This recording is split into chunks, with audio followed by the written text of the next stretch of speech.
Hawaii is a place of breathtaking natural beauty. But it's no ordinary tropical paradise. Hawaii has a dark side. From deep underground, an explosive inferno releases blazing torrents. And it's hot. The air's hot. The air's over 600 degrees going into there. The islands are ravaged by fire, lashed by water. It's like liquid thunder. Every wave can actually kill you. The fury of nature is on display everywhere, on land and in the sea. The competition is very, very intense. If you're in the water with extremely active, aggressive animals, that can be also very scary. In Hawaii, turbulent forces have conspired to create a paradise filled with perils.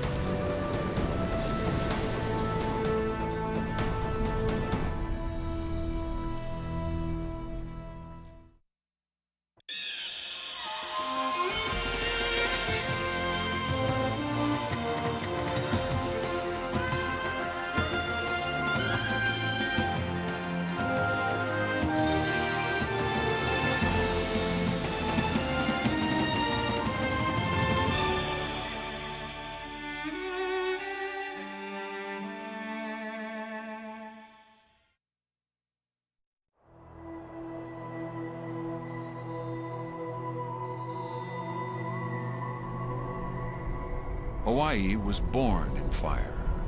Its islands spawned by volcanic eruptions. And in some places, the fires still burn.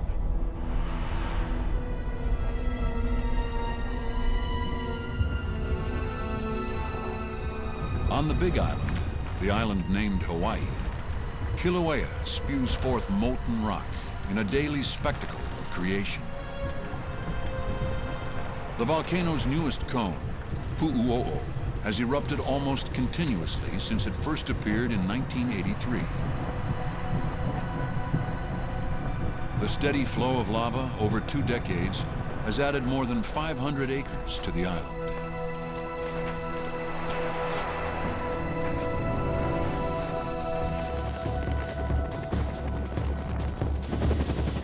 The landscape of Kilauea may seem alien and forbidding, but some find it irresistible.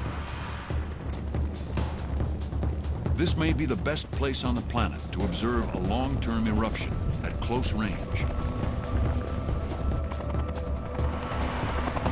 Scientists come often to the floor of Kilauea's caldera to take the pulse of the volcano.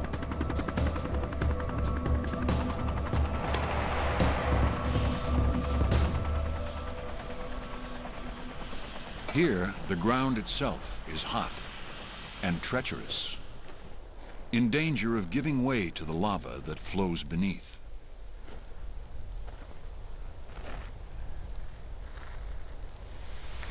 Kilauea's lava can move fast, at well over 2,000 degrees Fahrenheit.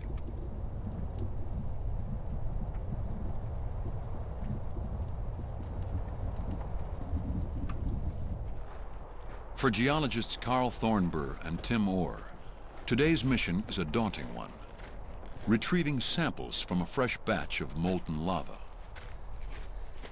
Looks like we got some hot stuff up ahead.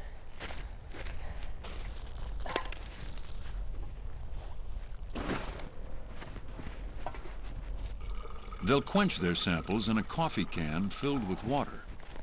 Protective gear is minimal. They rely more on expertise honed by years of experience. Okay, let's do it. Okay. Well, that's a nice breakout from this tumuli. I think we should get it right at the top. Ooh, hot. Not a little hot, it's really hot. The lava is surrounded by a scorching shroud of superheated air.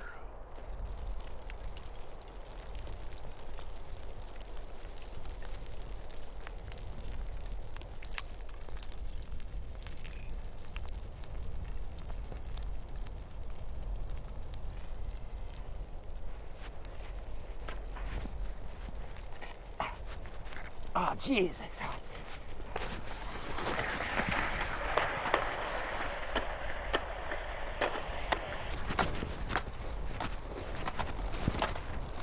Coming in from this side. Oh, good sloppy one. Color and brightness are good indicators of temperature. But the heat reveals itself in other ways. Well, it's hot enough to burn the hair off the top of your eyebrows. And I certainly kind of got red cheeks after that one. That was a hot one. Rip it up, rip it up. All right, I got it. The temperature is about 1,150 degrees centigrade. That's what? 2,100 Fahrenheit. So it's a lot hotter than you can get your kitchen oven, that's for sure. And it's hot, the air's hot. The air's over 600 degrees going into there.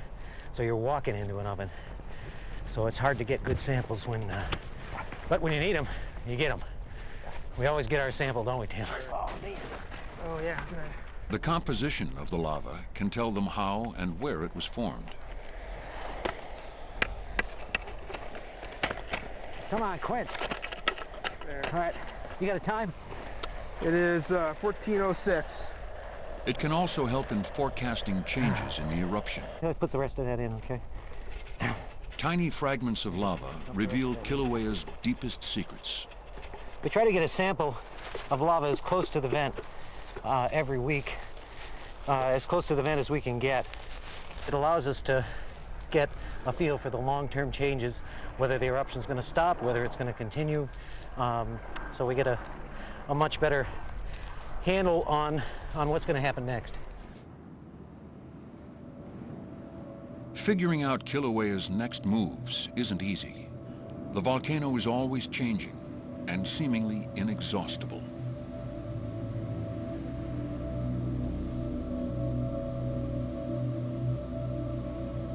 Over the years, its flows have spread across the mountain, hardening into a variety of forms and textures.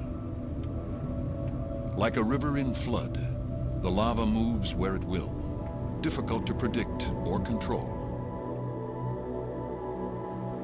Since this eruption began in 1983, lava from Kilauea has rolled across the surrounding countryside. The lava's journey toward the sea was relentless and destructive. For the residents of Kalapana, this was a disaster in slow motion. They learned the hard way that wooden structures are no match for molten rock. The invasion of Kalapana claimed more than 180 homes.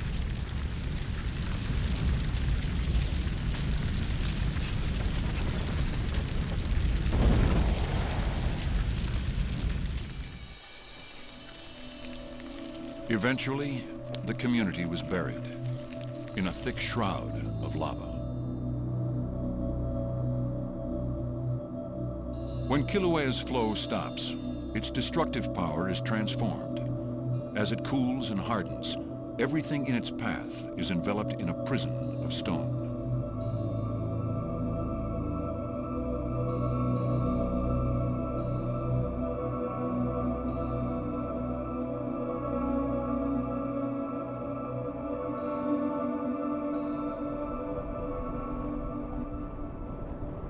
Although the Big Island reveals the most dramatic displays of volcanic power, every one of the Hawaiian Islands bears witness to a fiery past. The Hawaiian chain stretches for more than 1,500 miles through the heart of the Pacific, the most isolated archipelago on Earth. In the southwest lie 6 main islands and 2 smaller ones. Their rugged landscapes provide clues to the forces that shape them.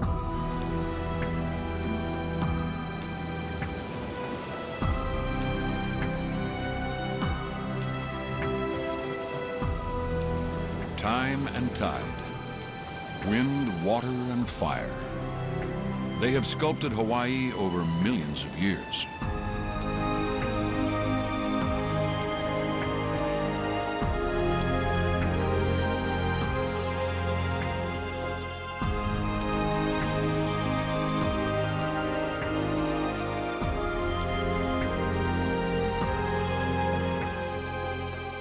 Jagged cliffs, the remnants of extinct volcanoes, rise 1,000 feet above the sea. They testify to the combined power of erosion and seismic forces. Magnificent canyons were created when earthquakes twisted and split the landscape.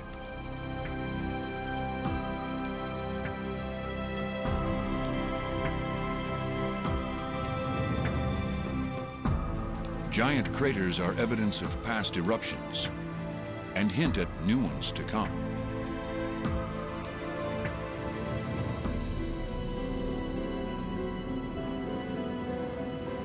The most ancient volcanoes, worn down by the elements, now lie hidden beneath a carpet of green.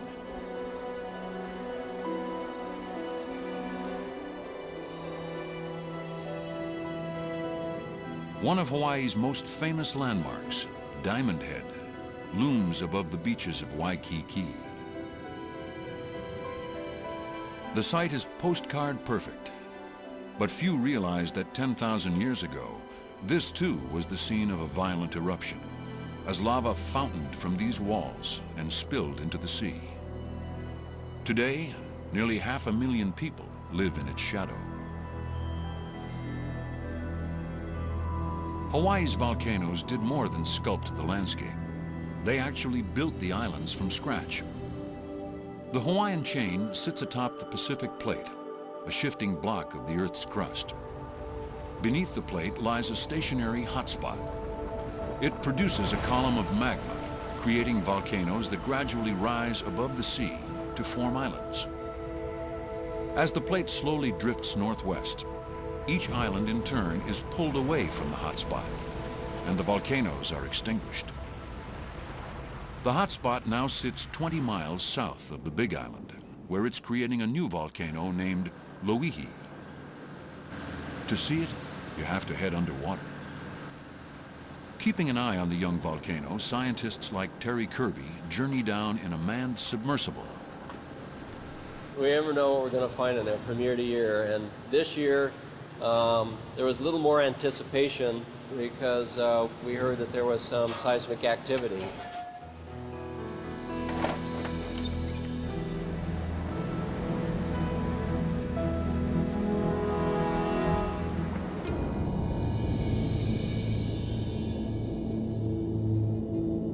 The slow descent to Loihi takes hours through waters that grow darker and colder. Though the mountain has grown 2 miles above the seafloor, its summit is 3,000 feet beneath the ocean's surface. Inside a newly formed crater, the tiny submersible is dwarfed by Loihi. Like any active volcano, Loihi is inherently unstable. Seismic tremors in the interior can trigger landslides. I definitely am aware of what can happen down there. We see these gigantic boulders down in the pit. We wouldn't want to be down there when one of those things came down. So we're always really tuned into any kind of sounds, any kind of vibrations.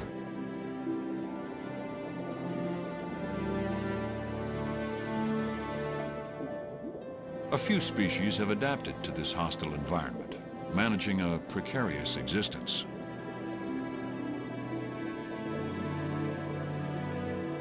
Beneath the rugged terrain, the same inferno that feeds Kilauea is constantly reshaping Loihi. Delicate pencil chimneys rise from surfaces strewn with rubble. Frequent earthquakes cause old structures to crumble, while new ones form. This is pretty amazing. This is actually part of the wall that collapsed 2 years ago. You can see the edge of it coming up here, a very sharp ridge that used to extend quite a ways further out, and all that caved in and came down a couple of years ago.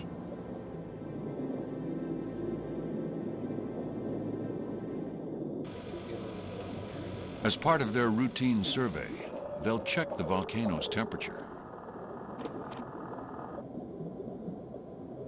Vents in Loihi's flanks release blazing heat and dissolved gases. 60 degrees, 65 degrees. The numbers steadily climb to well over 150 degrees Fahrenheit. 69 degrees. That's amazing. Think of the ambient water as almost freezing. and there's vent water flowing out in this almost ice cold water that's 200 degrees Fahrenheit. Scientists will continue to monitor the young volcano. More earthquakes and collapses are inevitable. Loihi will slowly rise from the ocean floor, finally breaking the surface thousands of years from now to become the next Hawaiian island.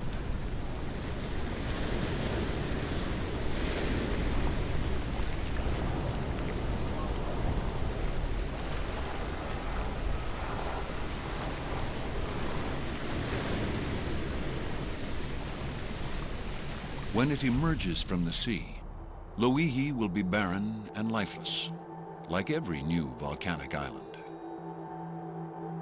Yet even in this severe moonscape of frozen lava, spores and seeds blown by the wind manage to take hold. Tiny trees push through cracks in the surface, reaching for the tropical sun. Wind and water quickly break down the lava into soil. In just 100 years, the bare flow can be transformed into a garden.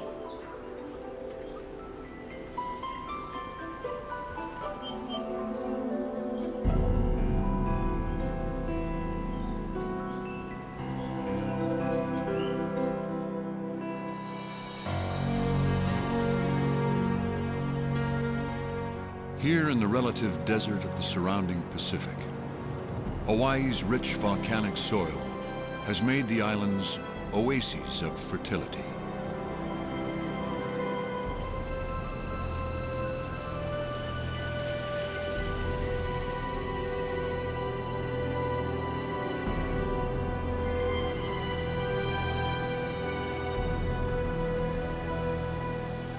Sediments wash down to the coasts, and the island's flanks provide purchase for coral reefs, the most bountiful of all marine environments.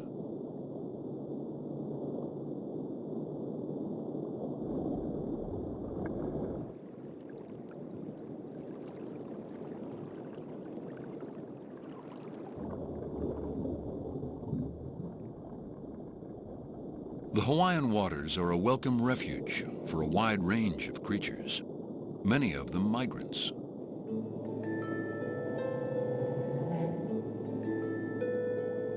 The largest of all are humpback whales.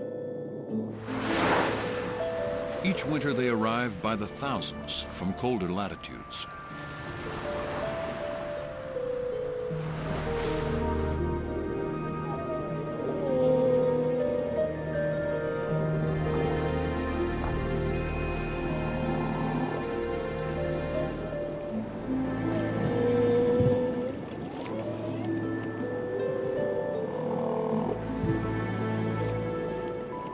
For the humpbacks, Hawaii is more than a warm winter getaway. This is the perfect nursery.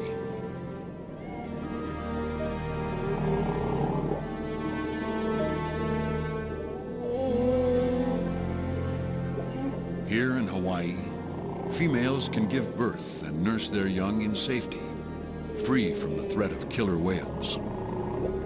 The warm Hawaiian waters are an ideal place to gain weight on their mother's milk. Mother and calf are often accompanied by a second adult. It was once believed this was a female helping to rear the calf.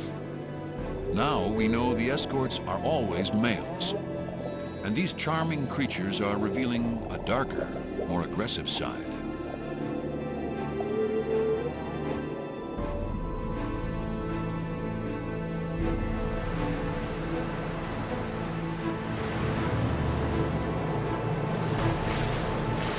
Scott Spitz has witnessed humpback aggression firsthand, observing them over 10 winters off the coast of Maui. People have described humpback whales as gentle giants for many, many years, and they are extremely graceful animals. But they're also very large, powerful wild animals that compete just like any other animal does for the things that are important, for resources. And male humpback whales compete very aggressively for mating opportunities with females. So the idea that they're gentle all the time is absolutely not true. They do, under the right circumstances, engage in very, very aggressive behavior.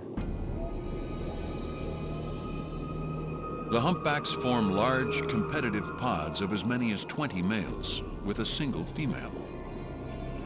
The males challenge each other to get close to the female, to win the right to become her escort, and perhaps her mate. In the world of humpbacks, size definitely matters. The largest whale is more likely to get the principal escort role or the dominant male role. Whether or not that leads to reproduction, we don't know. No one has yet to see humpback whales mate, but it certainly would be sensible that these whales are exerting all this energy and challenging each other for some significant reward.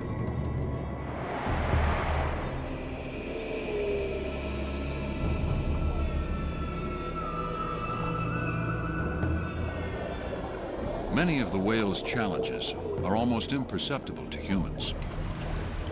But their body language and subtle signals send a clear message to other whales. And combat can turn brutal. They compete by threatening each other with bubbles, by charging each other, and in the most severe situations by ramming into each other and physically forcing each other out of the way.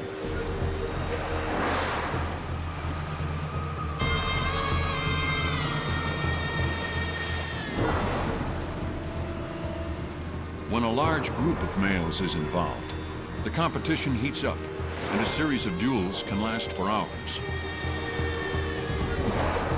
If two males of equal size square off, the battles can turn bloody.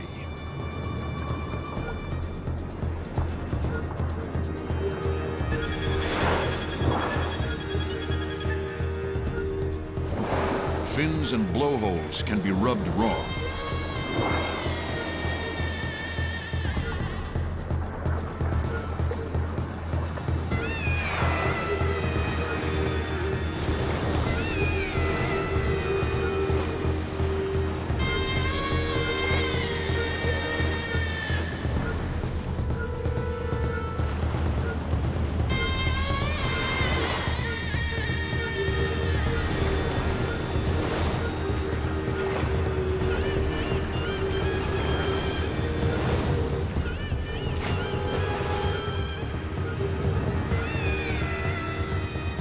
As the spectacle plays out, females are not entirely passive. They encourage the males to fight, or even signal a preference. Being in the water with these large animals it's certainly intense. If you're in the water with 10 or 12 or 15 extremely active, aggressive animals, that can be also very scary at times.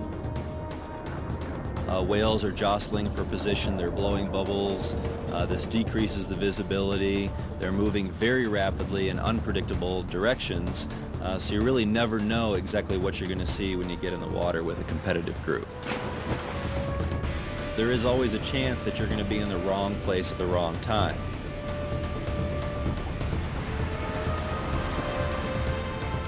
Like the islands themselves, the humpback's majestic beauty masks a ferocious power.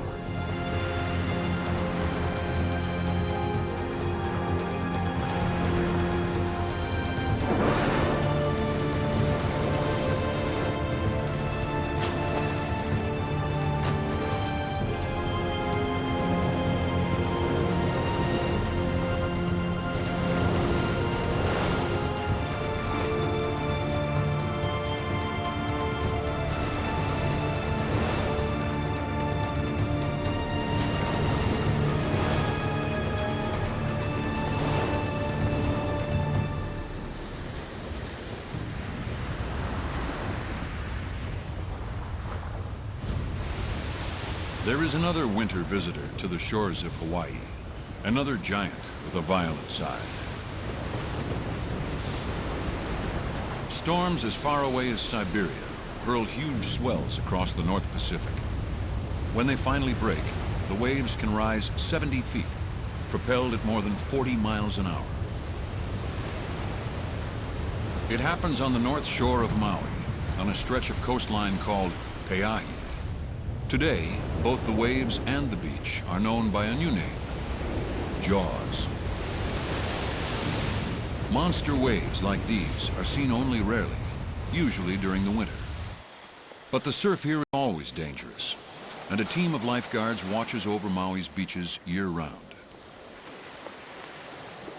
After you get that one posted, come back and get this one in. Archie Kalepa is the head of ocean safety for Maui County, and he's a top-rated surfer himself. It's definitely dangerous working there because of the imposing surf, the rugged coastline, the rocky shore.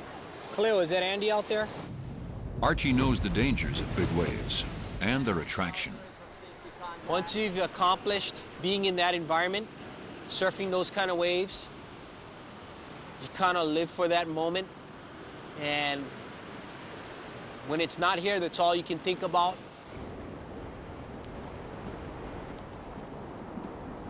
With the big waves just a few months away, he's keeping an eye on Jaws.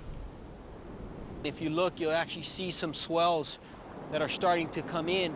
And as those swells get closer to the shoreline, you'll probably see some waves start developing as they get closer. It's still not in the, what we would consider it as breaking, but it's a good indicator of the things to come this winter.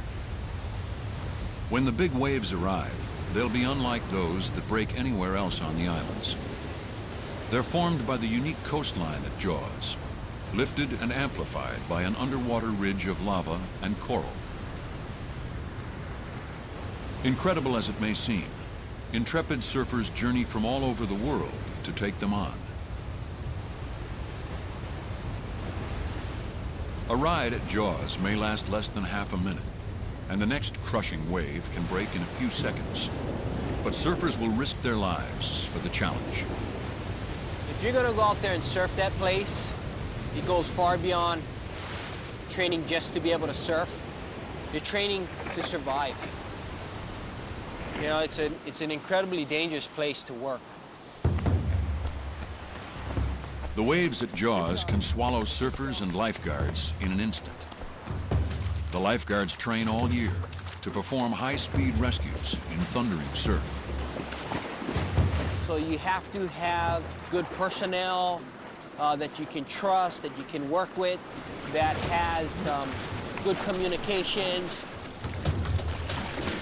Now we're gonna jump back in the water. Once you break the surface, I want you to tap your head, and I want you to say clear.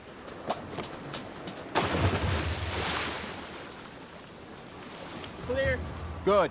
Good job. Archie puts his team through a grueling regimen, on the beach and in the ocean, to develop the strength and skills they'll need.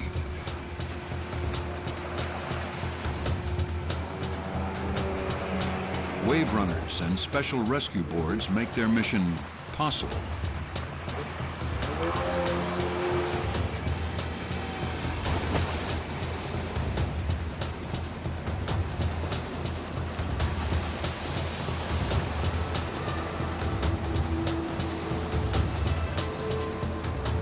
During these months of calm before the storms, they'll drill almost daily, perfecting their techniques and their timing.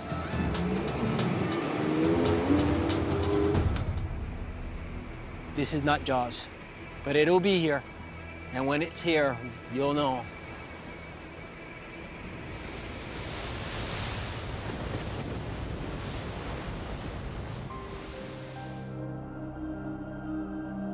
When winter comes to Hawaii, it will bring other changes, high above the sea. At nearly 14,000 feet, Mauna Kea on the Big Island rises above 40% of the Earth's atmosphere, making it ideal for observing the stars. It's home to some of the world's most advanced telescopes.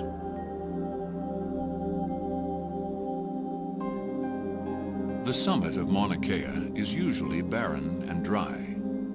Most of the mountain's annual precipitation falls in the form of snow. In fact, blizzards are common in the winter.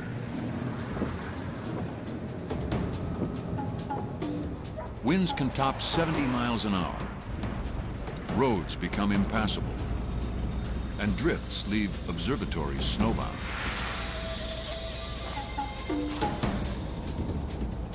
The summit may get more than 4 feet of snow in a single season. Parts of the volcano are covered from December to May.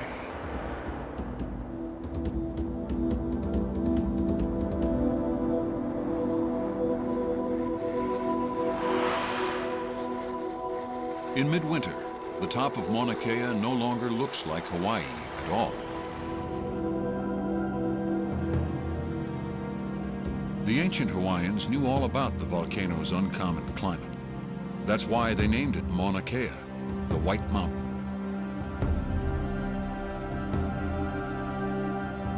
But when a blizzard rages on Mauna Kea, chances are good that down at sea level, it's pouring.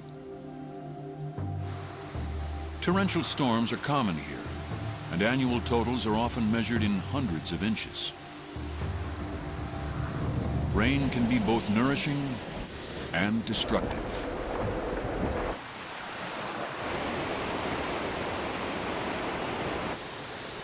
On these mountainous islands, water is always on the move, and it moves fast.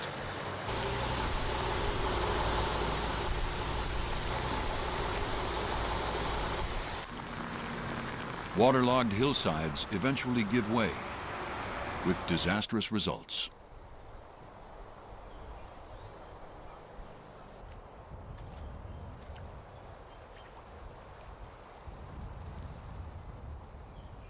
On Oahu, one community found itself in peril after tons of rock rolled down from the hills above. Boulders narrowly missed the houses, and residents took the warning seriously, evacuating their homes. To help prevent further disasters, crews went to work on the nearby slopes. The loose rocks can't simply be removed, but with luck and skill, they might be held in place. The best solution is a veil of steel mesh to contain the hillside. Helicopters do the heavy lifting, but a crew of scalers has to rappel down the uneven face of the slope and stitch the net together.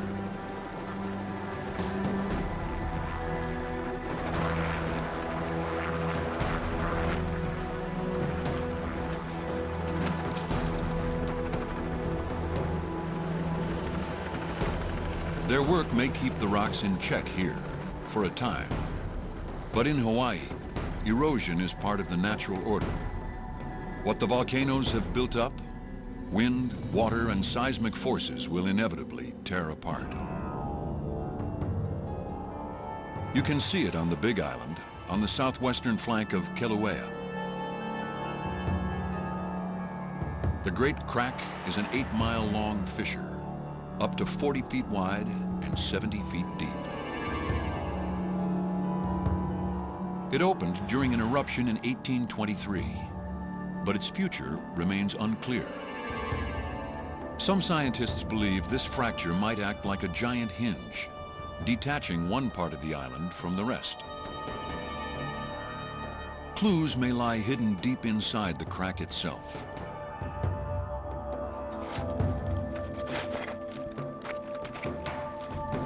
Don Swanson is scientist in charge at the U.S. Geological Survey's Hawaiian Volcano Observatory. It is pretty impressive to walk along the crack, and it does remind you of something that's happened in the past that we haven't seen since, of this big long crack opening and magma spewing out of it. It must have been quite an impressive sight. The interior of the crack is riddled with caves and crevices. Many of them have never been explored. 3. That's what lures Rick Elhard and Don Coons. They're cavers who are spending their spare time mapping the Great Crack's internal structures.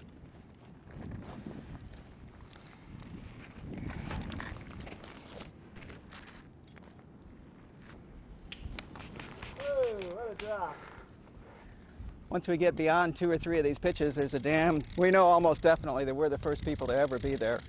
Wherever it takes us to, whatever we find down there, we'll be the first to ever discover it. It's fun. We're hanging on a rope and we don't know where we're going. What I'm most interested in is all this rock stuff right over here oozing and dripping down the wall. It's like candle wax. That tells us that activity from the volcano, from the caldera, hot molten magma flowed through this area at one time. It's not just a broken tectonic crack. It was an active living part of the volcano. Woo! All right, here we go.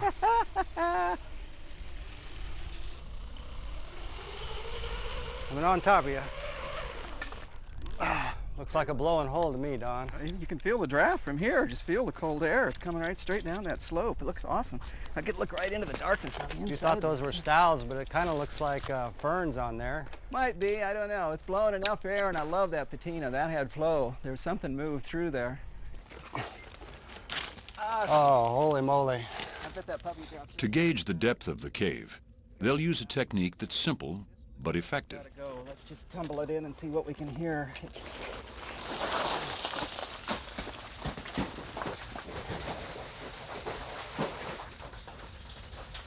Still rattling. It's gone down another 80, 100 feet at least, on top of what we've already come down. On rappel, into the abyss. The only way to learn more is to follow the rocks into the darkness below. Oh my God, it's huge! All right.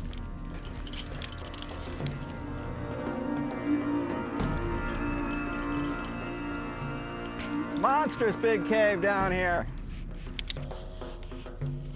All right. Oh, there's that scree pile we kicked down here. This is the biggest cave they've ever seen in the Great Crack, and it's the first time anyone has set foot here. It may once have been a major artery leading from the fiery heart of Kilauea.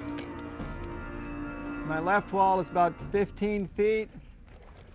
Right wall is a good 30 feet away. Ceiling 25, floor 3. Oh, I'm just making a quick sketch of the cave. I'm doing a plan view right now, and then we'll pick up a profile. Basically just showing the contour of the ground, how it slopes down in one direction, up in another. On point. Tape 17.2. 17.2. Tracing the Great Crack's interior can help them understand how Kilauea has changed over time and how it might behave in years to come. Clino's -6. Good for the next station. Move on.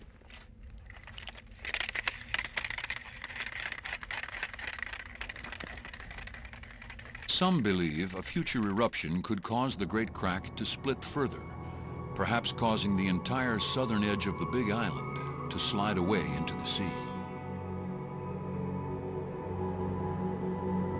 The Hawaiian landscape has undergone cataclysmic changes many times in the past. Some of the islands are bordered by towering cliffs. Far below, just offshore, lie vast deposits of rubble. They provide clues to how these sheer cliffs were formed.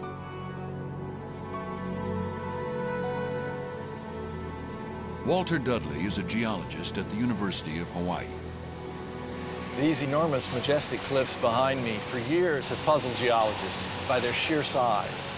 The normal rates of marine erosion just couldn't create these cliffs in the time that was available. And it wasn't until the seafloor was mapped around that we discovered that they weren't produced merely by marine erosion, but by enormous landslides where whole chunks of the island fell off into the Pacific Ocean. Evidence of these giant slides can be seen all around the islands. Scientists have identified at least 17 underwater rubble zones, covering thousands of square miles of seafloor. For me to be able to stand at the top of these sheer cliffs and realize that in one catastrophic event, much of that coastline had fallen down and slid off into the Pacific Ocean. Oh, it's an awesome feeling. One just is amazed by the power of Mother Nature. The events that left behind cliffs like these were no run-of-the-mill rock slides. The Hawaiian Islands and every other volcanic island in the Pacific has been sculpted by the force of these landslides. We're talking about an incredibly large volume of material, thousands of cubic kilometers of material all at once, just like this mass behind me, sliding off into the Pacific Ocean. Such a huge amount of debris can displace an equally large volume of water, generating enormous waves, powerful tsunamis. One of them occurred just over 100,000 years ago, when a section of the Kona coast on the Big Island collapsed. It produced a giant tsunami that fanned out across the sea. This mountain of water rose so high that it deposited coral and marine gravel on cliffs 1,200 feet above the ocean. Even a much smaller tsunami can be devastating. These unstoppable walls of water are not at all like ordinary waves. If you've ever swum out into the ocean, you know you can swim through surf. But tsunami waves, the water is moving like a flood. All the water is moving from the surface to the bottom. And that has the power to pick up boulders the size of cars. Train locomotives have been picked up by tsunami waves and washed across towns. It's absolutely enormous. Almost nothing can resist the power of these waves. A tsunami can roll across the ocean at 600 miles per hour, like a bolt from the blue. They have no external warning signs. When a hurricane's going to strike, the weather gets bad ahead of time. There are warnings. Before tornadoes strike, there's storms. But you can be at the beach on a beautiful day and there's no indication whatsoever that a tsunami is traveling across the ocean and will strike that beach. Tsunamis can be triggered by coastal earthquakes as well as landslides, local quakes here in the islands, or distant ones off Alaska, Chile, or Japan. Hawaii sits in the crosshairs in mid-Pacific, and tsunamis have killed more people here than any other natural disasters. One of the last large destructive tsunamis to strike the islands was in 1946. And in the town of Hilo alone, 96 people were killed, and people on all the islands were killed by that tsunami. But for Hilo, which was the hardest area hit, it was an absolute catastrophe.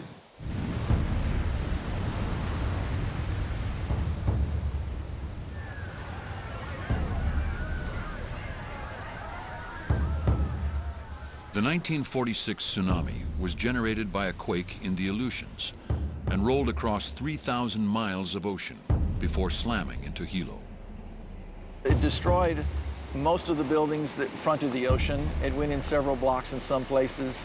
It destroyed the railway. The only buildings that weren't completely destroyed were those that were made of reinforced concrete and were away from the sea.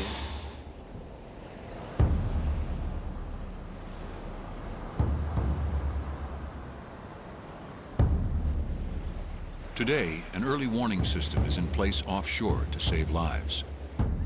But Hawaii remains vulnerable. On an average day, it's been said that there are as many as 170,000 people at the beach, either in the water or lying on the sand.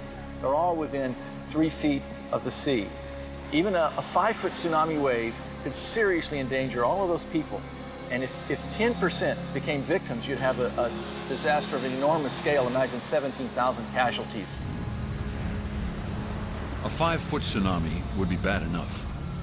But a much larger wave could be triggered by a local offshore earthquake or a large coastal landslide. Within minutes, a wall of water could rise as high as 60 feet before plowing into a heavily populated beach like Waikiki. The prospect is terrifying and all too real. As long as we continue to have earthquakes and landslides, there'll be tsunami waves. So it's certainly not a question of if, it's a question of just when the next one's going to strike.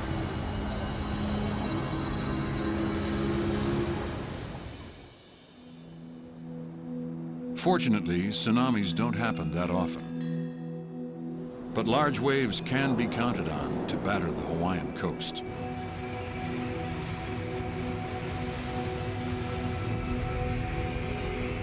Now winter has arrived in the islands, bringing with it high winds and high seas.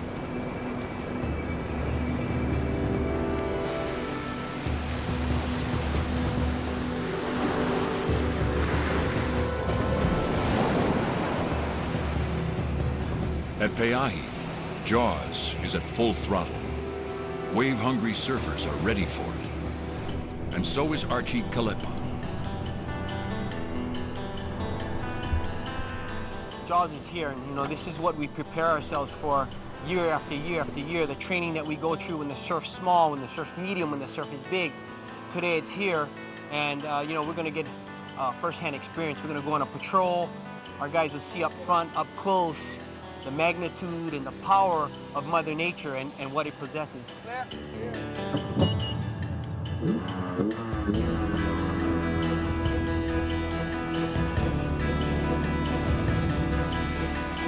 It's going to be a good day for our guys to be out there. To save lives, the rescuers must be out where it counts, offshore, in the midst of the action, in the heart of the monster surf. The magnitude of the wave at Pe'ahi is so enormous, it's like liquid thunder. The wave is like no other wave.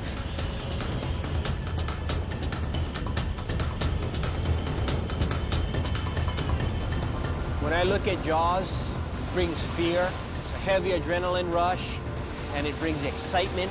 It's a feeling like no other.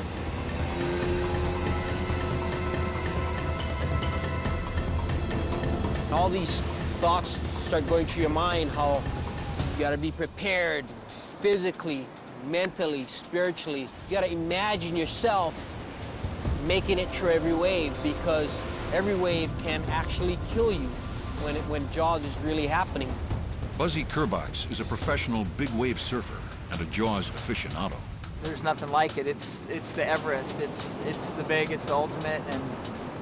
And you make mistakes out there, and it's gonna let you know.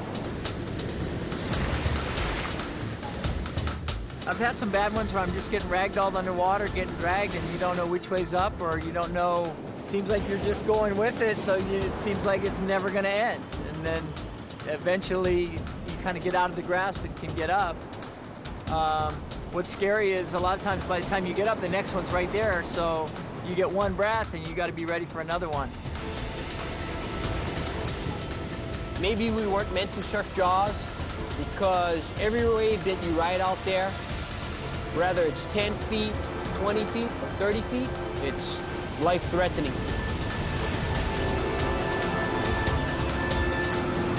The lifeguards consider it a good day at Jaws when everyone makes it back to shore in one piece. And their track record is spotless. They've never lost a surfer. It tingles my spine, it makes me feel good. Breathing the salt air, being able to jump in the water. The ocean is, for thousands of years, it's enabled the Hawaiian people to survive.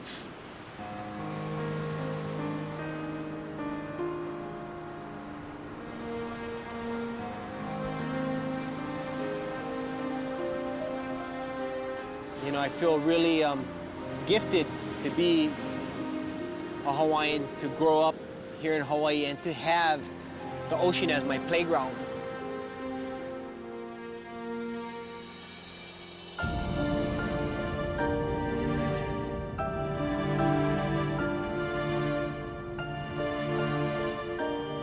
The big waves strike at Jaws only once or twice a year.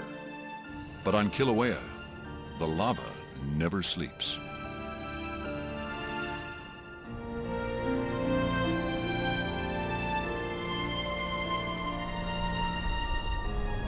As night falls, the volcano, illuminated by its inexhaustible fires, reveals features that are hidden under the bright tropical sun.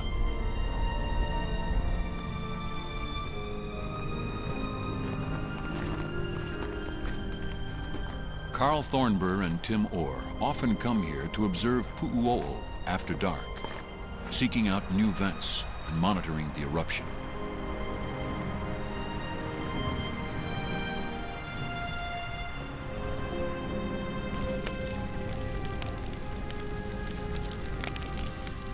The crater continues to evolve as new flows scorch the surrounding landscape.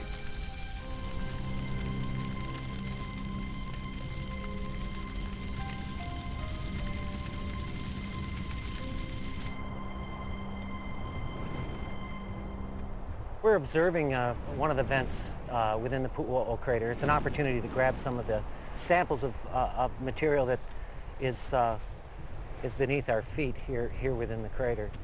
And we want to keep an eye on this because activity could pick up pretty quickly. The flames that are shooting are produced by hydrogen gas. And every once in a while, when this thing bubbles and churns, it sends a spit of spatter. And it could be that, you know, it could really pick up. I'll be eyes up for you. Where do you want to put it? On the ridge in the front?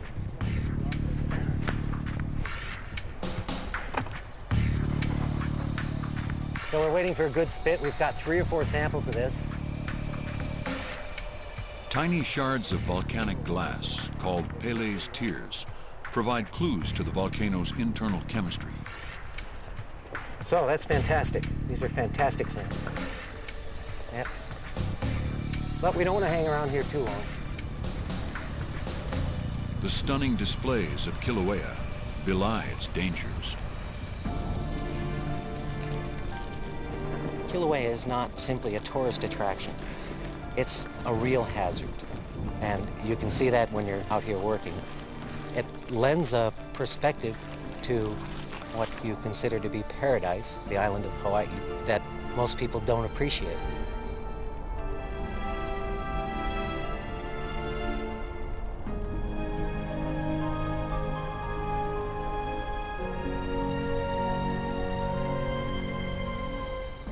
Hawaii may be paradise, but it is prey to fearsome displays of nature's power. Beneath the rapturous beauty and breathtaking landscapes, there are signs of the turmoil that tore these islands apart and put them back together again. Hawaii was forged in fire, shaken by seismic upheavals, and lashed by the sea.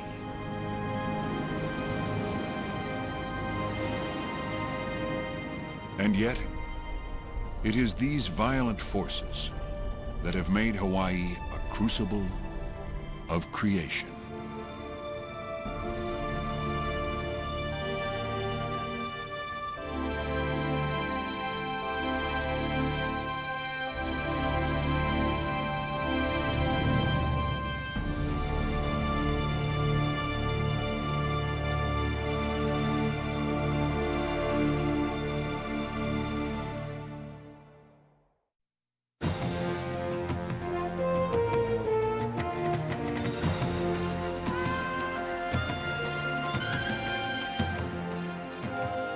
Next time on Nature.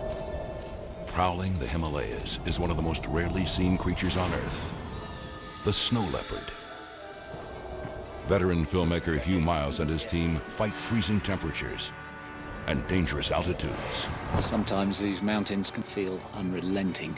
To capture behavior never before seen. But glimpse it for a moment, and then it's gone.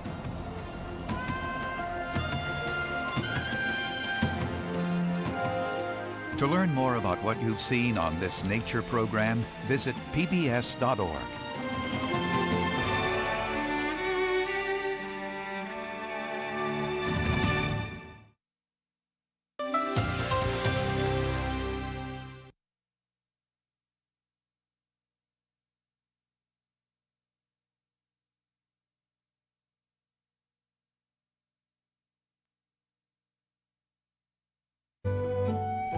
I am PBS.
When they power dive, they reach speeds over 90 miles per hour.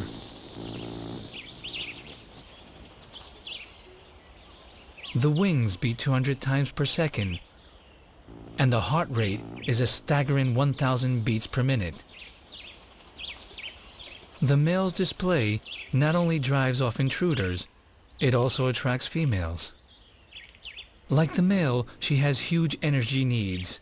While incubating, she reduces her body temperature to decrease the time she must leave the eggs unguarded.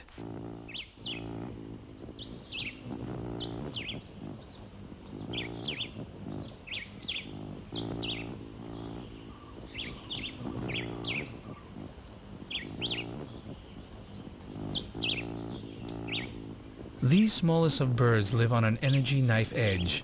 A lowered body temperature means less need for food, so the female can return to her nest sooner.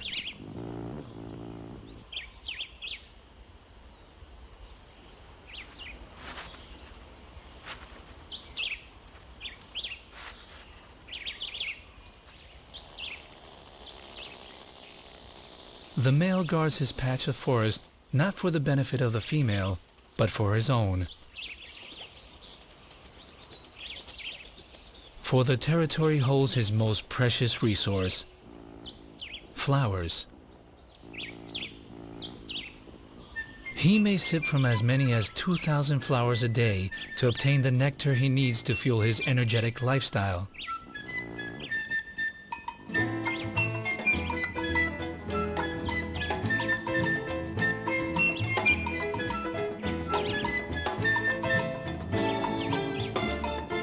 The bee hummingbird is a miniature specialist, feeding on small flowers that insects normally visit.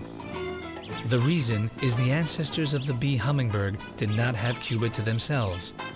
They shared the island with another hummingbird, and today there are still 2 species. The Cuban emerald is over twice the size of the bee hummingbird, but still smaller than a chickadee.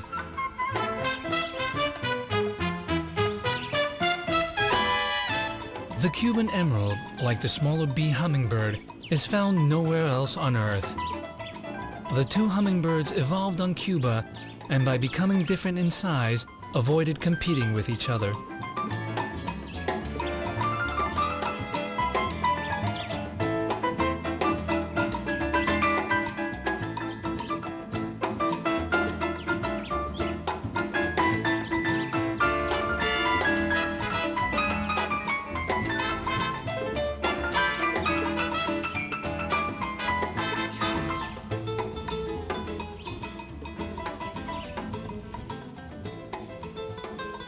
Being bigger, the Cuban emerald is more of a generalist and feeds from a wider range of blossoms.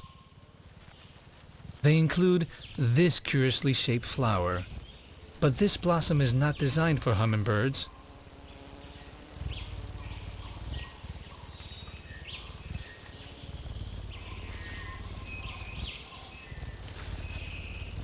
The birds are really plundering nectar destined for another creature, one that only appears after sunset, and then only on the darkest of nights.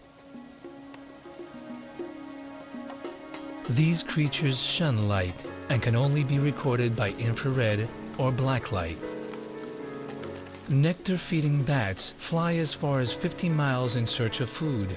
They first detect flowering trees by scent. After the initial approach, the bats then use their powers of echolocation.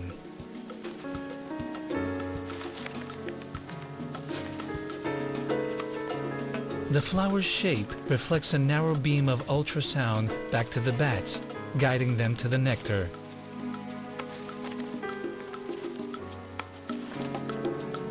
The bats extract the nectar in less than a second.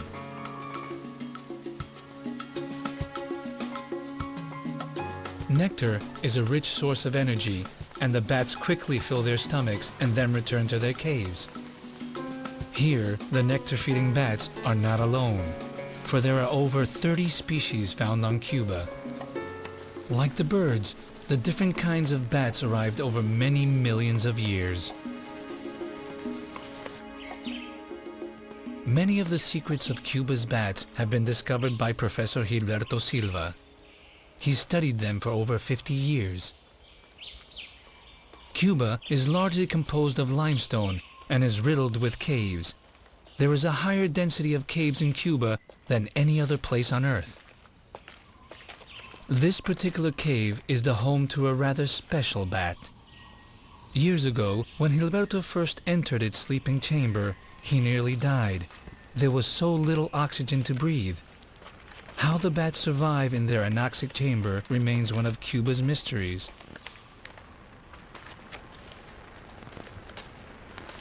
Nowadays, Gilberto waits outside for the bats to come to him. Like the nectar bats, these bats will only fly in the dark. Gilberto captures them using the sound of their wings alone.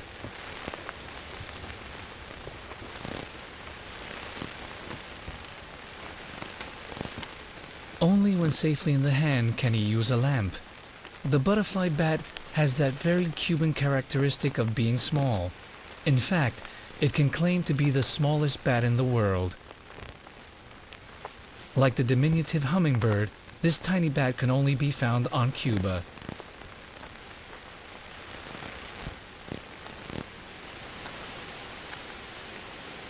Other species of bats crowd larger caverns.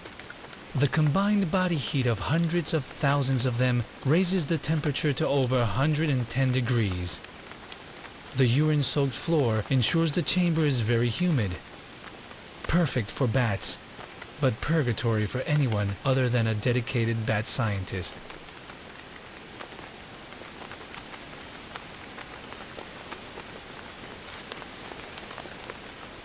Cuba is home to millions of bats. It's no surprise that they have a predator. The cave boa. These snakes have a special technique for catching their prey. In the pitch dark, the draft of a wing beat stimulates them to strike.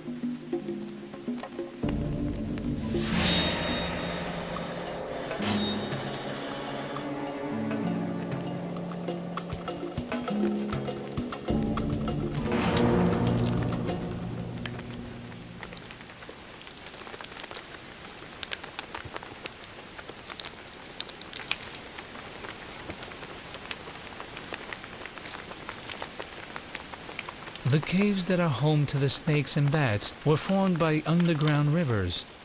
Over millions of years, as the level of land and sea fluctuated, these rivers found new courses. New caves were created and old ones drowned. The result is that water-filled caverns are scattered throughout the limestone landscape of the dry forest. Some connect with the sea and have salt water. Here, surrounded by forest, reef fish can feed on fruit.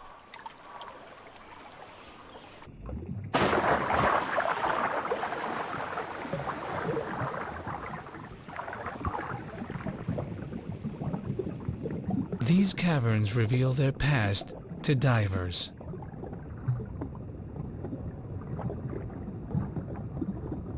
Their chambers are decorated with stalactites and stalagmites that could only have formed when the cave was full of air.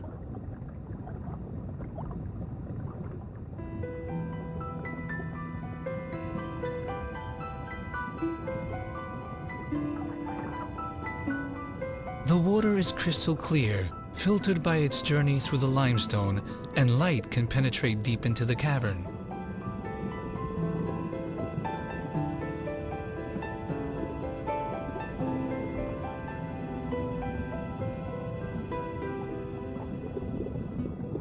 But beyond the limits of daylight is a world into which only specialized cave divers may venture.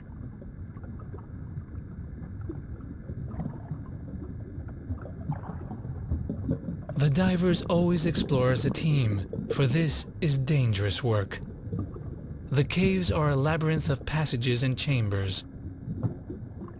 This Cuban cave diving group has been exploring and mapping this dark world for many years.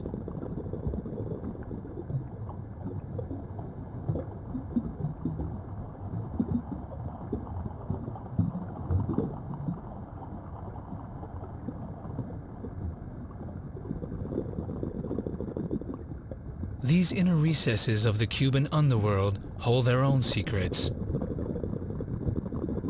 The mysterious remains of a human.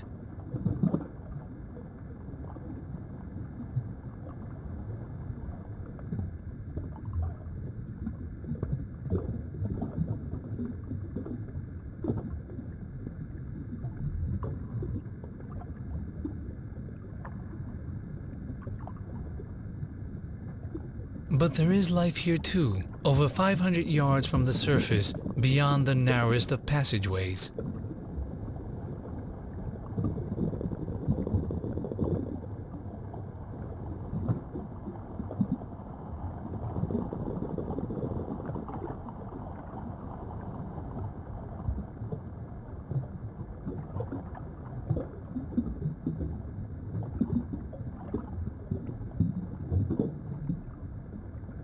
The life this deep in the cave has evolved to live in perpetual darkness. The light of a diver's torch may be the first this fish has ever experienced, and it doesn't like it. The fish's scientific name is Lucifuga, the animal that flees from light.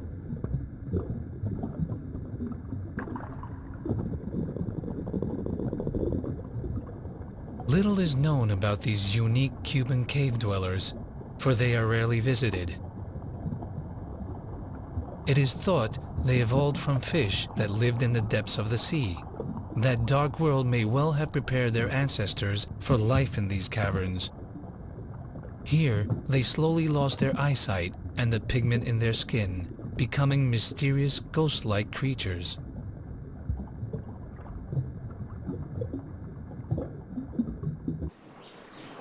It's no surprise that a fish arrived on Cuba by swimming. But 12 million years ago, a less obvious candidate arrived by the same means.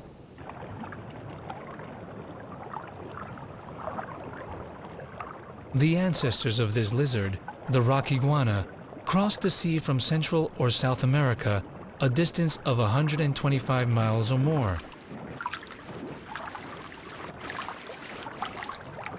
Though they look incongruous, the iguanas are actually good swimmers, and when they tire, they can inflate their chests, float like corks, and take a break. By a combination of hitching lifts on floating vegetation, drifting and swimming, a few iguanas found their way to the shores of Cuba.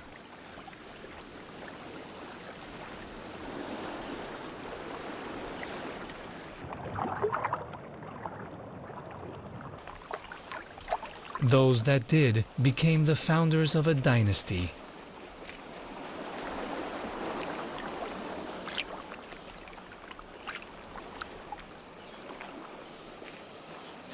No competitors and lots of space, Cuba must have seemed a paradise until the flies set in. The flies accompany the iguanas and drink the fluid in their eyes.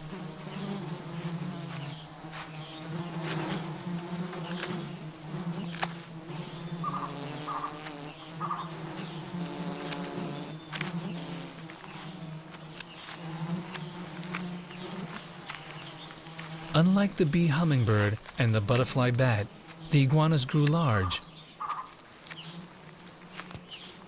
An adult male can be 5 feet long and weigh as much as 20 pounds. They carved out territories on their new island home, males signaling their ownership with vigorous head bobs.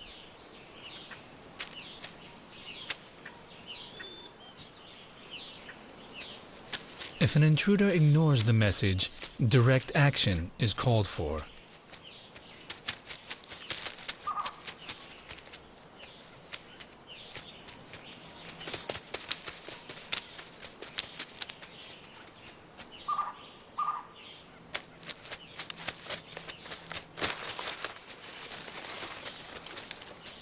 Despite their fierce appearance and impressive size, rock iguanas are for the most part peaceful vegetarians.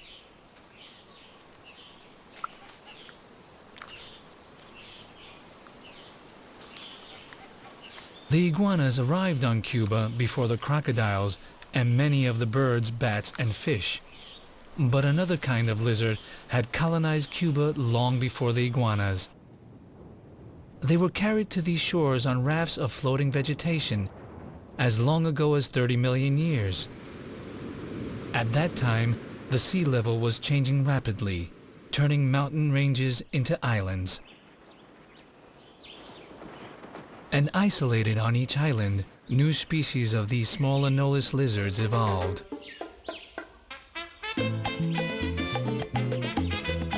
Today, there are around 55 different species of these fiercely territorial creatures.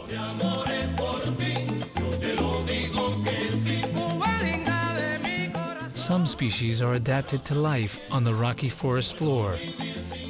Others live on sedges and grasses.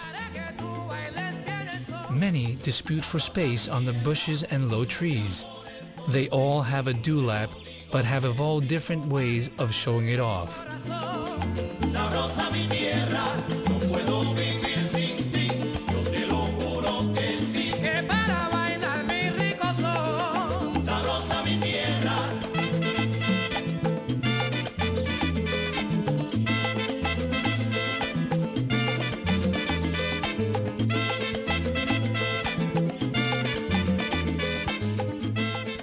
There are even anoles in the treetops, like this blue one.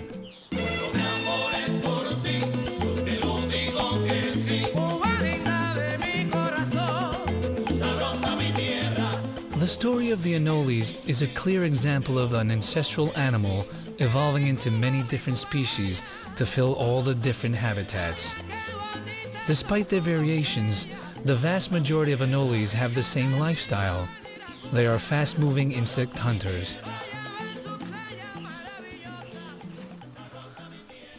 But there are exceptions.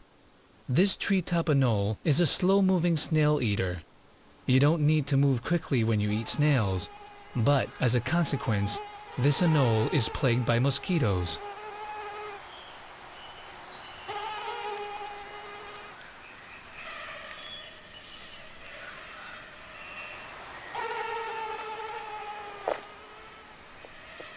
The anoles have had 30 million years to evolve into a huge array of species, each carving a niche for itself on Cuba. But there were animals on Cuba before the anoles arrived. One possible ancient Cuban can be found in the woods that cover these steep limestone mountains. The Cuban toady is diminutive. There are only 5 species of toady in the world, all found on Caribbean islands, and the Cuban toady is the most colorful of them all.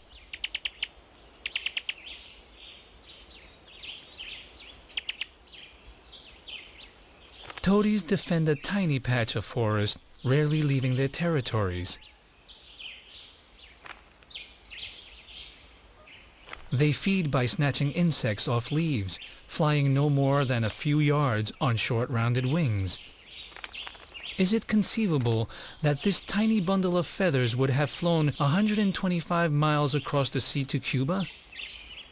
Actually, the toady may not have moved to Cuba. Cuba may have traveled to the toady. Millions of years ago, before Panama existed, Cuba was much closer to the continent. At that time, the toady could easily have fluttered the short distance from America.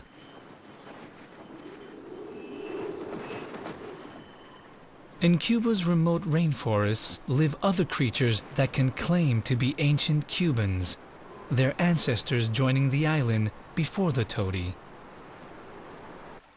This is an Eleutherodactylus frog. It is one of over 60 species. Like the anolis lizards, they carved up Cuba. Some lived on the forest floor, others along streams. There are even some of these frogs in the treetops, living among the air plants. These small frogs may have survived a long journey aboard a raft. Scientific evidence suggests they were early pioneers that hopped aboard 70 million years ago. They have one big advantage as pioneers. Their tadpoles do not need fresh water. In less than 20 days, the embryo transforms from a few cells to a miniature adult inside its transparent sphere.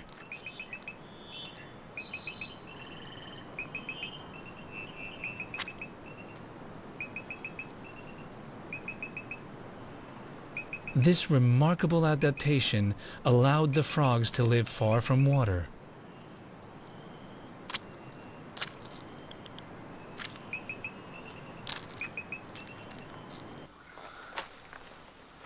Luis Diaz is the Cuban authority on Eleutherodactylus frogs. He and his colleagues have discovered several new species in the last few years. The most remarkable of these frogs was found as recently as 1996.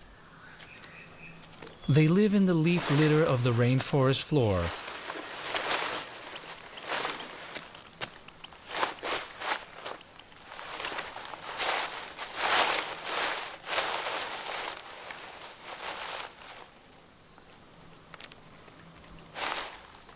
The creature has a very Cuban distinction. In a family of small frogs, it is the smallest. In fact, it is the smallest four-legged creature in the world. This is an adult. It's a third of an inch long. The frog fits comfortably on a thumbnail.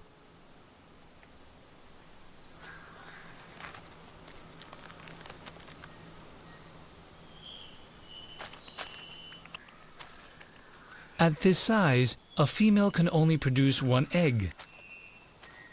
These frogs may have reached the limits of miniaturization.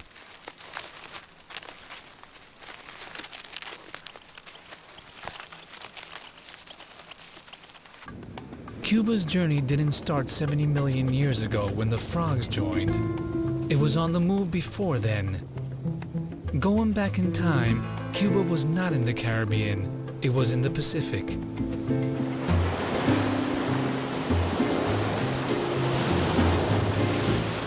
Could any animals have lived on Cuba as it moved through the Pacific Ocean?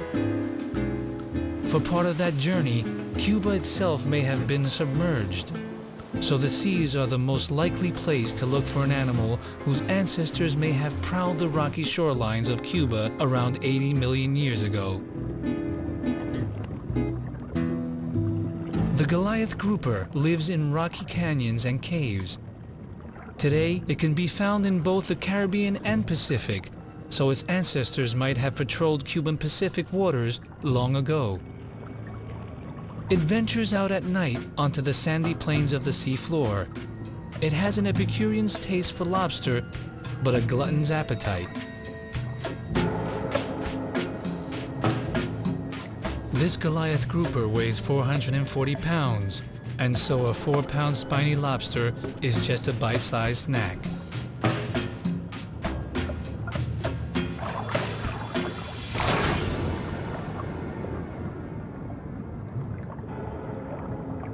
A grouper this large can consume many lobsters in a night.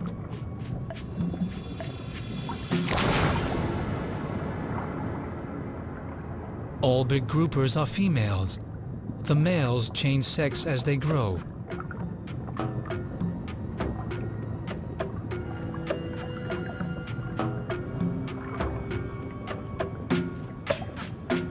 The mouth on a 6-foot-long female is over 1.5 feet across.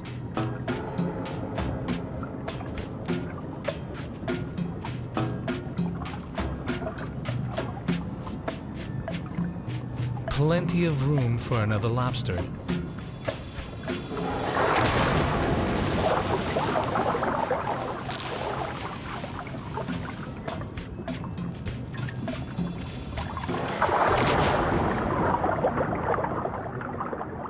The ancestral Goliath grouper may have lived in Cuban waters millions of years ago, but could the ancestors of any Cuban land animal have lived there? We can never be sure, but a bird might have. Flamingos are strong flyers and have an ancient heritage.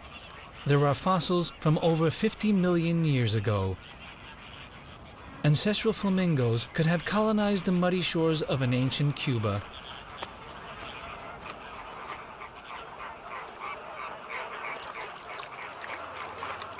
Today, Cuba is home to the largest colony of Caribbean flamingos in the world, over 100,000 birds. They nest close together in a remote part of the coast.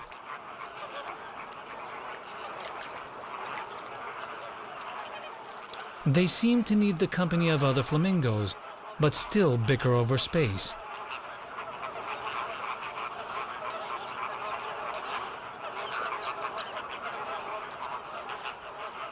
The rich, thick mud is a great benefit to the flamingos.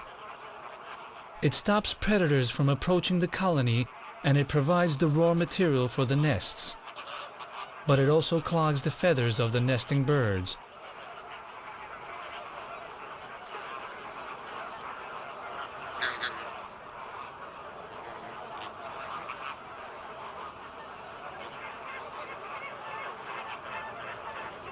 The nesting flamingos have a strict daily routine.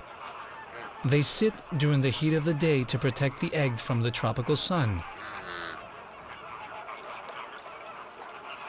Then, as the day cools, they gather into groups and fly to the nearest fresh water to drink and bathe.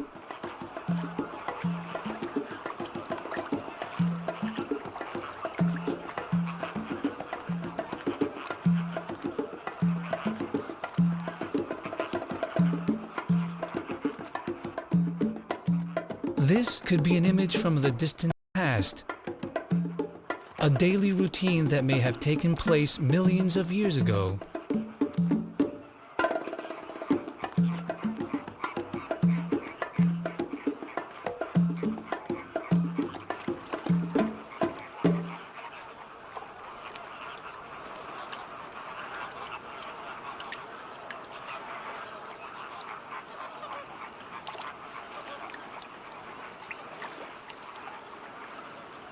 But no land animal can lay claim to the title of the oldest Cuban. That must go to a creature that could have visited Cuba when it was still being created by the forces of the earth, over 600 miles out in the Pacific.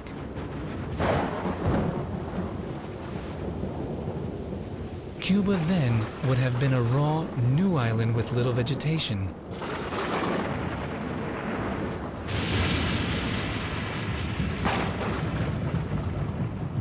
But its remoteness and lack of land animals would have suited this possible first Cuban, for it would have required only a sandy beach. Cuba was born 100 million years ago, but turtles are even older. They would have been here to witness its rise from the sea.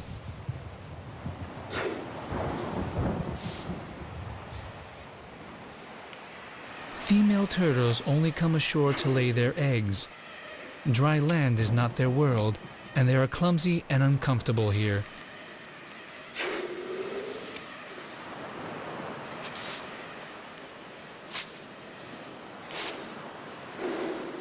The whole visit takes little more than an hour, and then the turtle returns to the sea. But a brief visit just like this may have been the very first life on Cuba.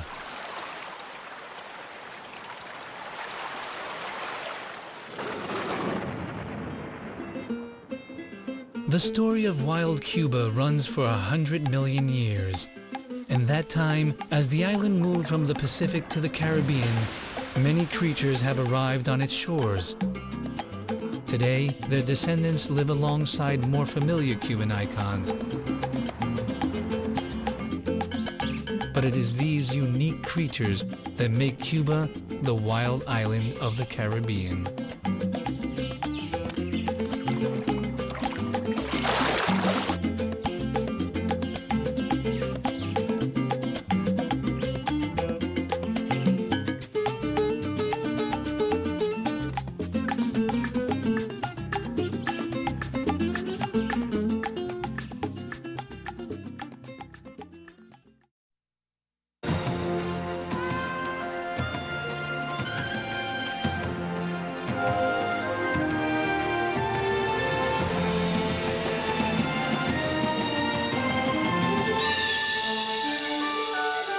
Next time on Nature, join TV correspondent Lynn Scher as she spends some quality time with her favorite four-legged creature. What a fabulous way to eat breakfast. That's 1 foot.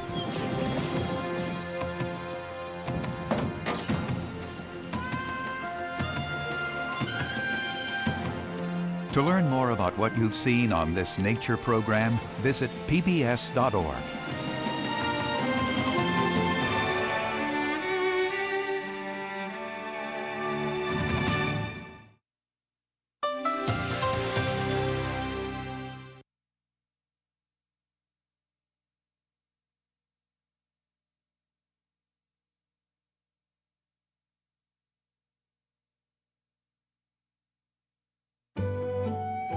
I am PBS.